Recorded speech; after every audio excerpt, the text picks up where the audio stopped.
ហើយបើឲ្យរត់សាក់រត់ចេញទៅក៏បានសានសាស្លាញ់ផងអាពេលចាក់ទុំអត់ទៅលើទុំស្លាញ់ផងអាពេលចាក់ទុំអត់ទៅលើផ្លូវ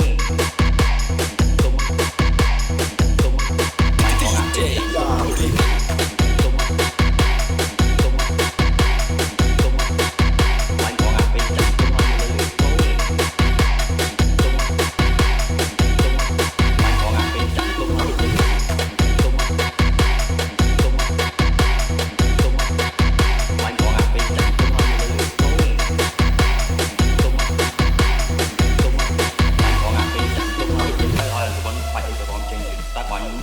ស្លាញ់ផងអាពេលចាក់ទុំអត់ទៅលើឡូយហើយបើឲ្យរត់សាក់រត់ចេញទៅ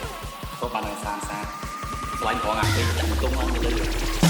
ចាក់ទុំស្លាញ់ផងអាពេលចាក់ទុំអត់ទៅលើចាក់ទុំស្លាញ់ផងអាពេលចាក់ទុំអត់ទៅលើចាក់ទុំស្លាញ់ផងអាពេល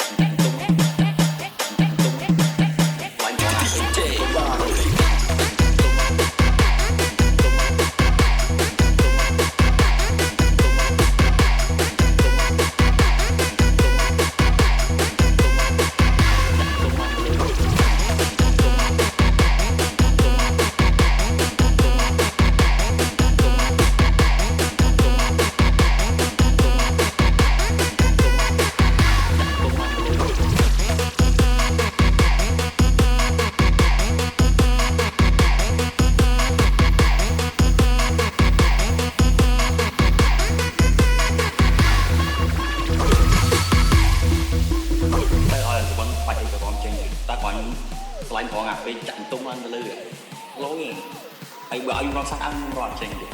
ក៏បានសានសាស្លាញ់ផងអាពេលចាក់ទុំអត់ទៅលើទុំ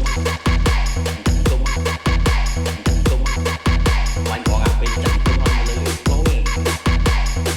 ស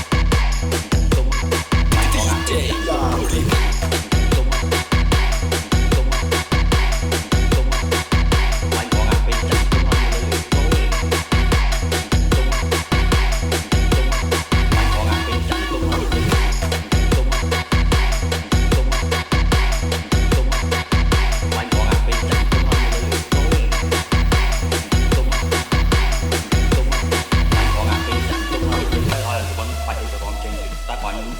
ស្លាញ់ផងអាពេលចាក់ទុំអត់ទៅលើ